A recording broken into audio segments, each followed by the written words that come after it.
शुरुआत breaking news के साथ। मैं निधि चतुर्वेदी आपके साथ। और दिल्ली से खबर आ रही है, आईएसआईएस के आतंकियों की तलाश जारी है। दिल्ली पुलिस और एनआईए का ये जॉइंट ऑपरेशन है। दिल्ली में आईएसआईएस के आतंकियों की तलाश में जगह जगह छापे पड़ रहे हैं। 4 आतंकियों की तलाश में छापे पड़ रहे हैं ताबड़तोड़।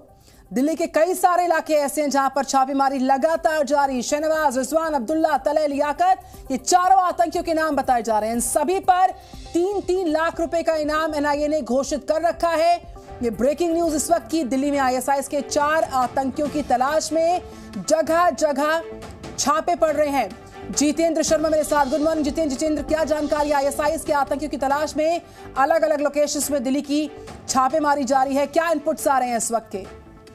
देखिए निधि, ये एक बड़ा मॉड्यूल है, आईएसआईएस का मॉड्यूल है, जिसमें ये लोग जो है एक बड़ी टेरर स्ट्राइक को करने का प्लान कर रहे थे और इसको लेकर के एनआईए जांच कर रही है। एनआईए ने इस मॉड्यूल को पकड़ा था जो कि महाराष्ट्र के ठाणे में और पुणे में ये लोग एक्टिव थे और वहां से करीब 7 आतंकियों की गिरफ्तारी एनआईए इस मामले में कर चुकी है, जिसमें पुणे के एक नामी अस्पताल का डॉक्टर अदनान अली सरकार भी शामिल था। उसी दौरान यानी कि पिछले महीने जुलाई के महीने के अंदर जब पुणे ईस्ट पुलिस में जो सपोर्ट कर रही थी एनआईए की जांच को, तो उसी दौरान शहनवाज को जब पकड़ा था और उसके बाद आगे पूछताछ के लिए उसको लेकर के जा रहे थे तो वो वहां से फरार हो गया था। और उसके बाद माना जा रहा है कि वो दिल्ली के जो साउथ ईस्ट दिल्ली का जो इलाका है वहां पर कहीं पर छिपा हुआ था। और इसके साथ ही जो बाकी 2 आरोपी थे, इमरान और यूनुस, इसको वो पुणे में लेकर के आया था ब्लास्ट करने के लिए, वो दोनों पकड़े गए थे और उसी के बाद से शहनवाज की तलाश कर रही थी। इसके अलावा रिजवान जो है वो एक आतंकी आईएसआईएस का मॉड्यूल का आतंकी है जो कि रिजवान के साथ है। वो रिजवान जो कि शहनवाज के साथ है, वो भी इस समय फरार बताया जा रहा है, जो कि इस पूरे मॉड्यूल में शामिल है। इसके अलावा अब्दुल्ला के बारे में जो जानकारी अभी तक निकल करके आ रही है कि वो ये है कि मिडिल ईस्ट कंट्री में यानी कि ओमान या किसी आसपास के जो देश हैं वहां पर जाकर के वो छिप गया है, क्योंकि जब पुलिस इस पूरे मॉड्यूल की तलाश कर रही थी तो इसमें जो लगातार गिरफ्तारियां कर रही थी उसी दौरान वो मौका देख करके देश से फरार होने में कामयाब हो गया है। और इसके अलावा जो चौथा आतंकी है तलहा लियाकत, इसके बारे में माना जा रहा है कि ये भी दिल्ली के आसपास के इलाकों में छिपा हुआ है।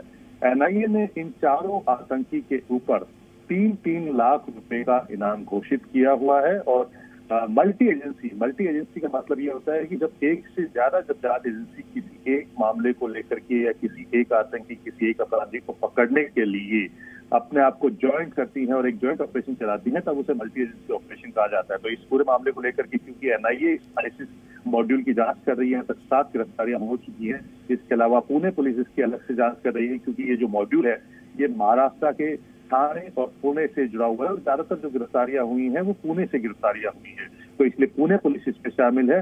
वहीं दिल्ली पुलिस की स्पेशल सेल जो है वो इस मामले की जांच कर रही है और उसने पिछले महीने काफी सारे इलाकों में छापेमारी भी की थी। और मल्टी एजेंसी का मतलब ये हो जाता है कि जब आपस में इनपुट शेयर किए जाते हैं, क्योंकि एनआईए एक सेंट्रल एजेंसी है जो कि इस पूरे मामले की जांच कर रही है, उसके अलावा बाकी जो नोडल एजेंसीज हैं वो इस पूरे मामले में सपोर्ट कर रही है और जिसके पास जो इनपुट आ रहा है उसी के आधार पर इन आतंकियों की तलाश में छापेमारी की जा रही है।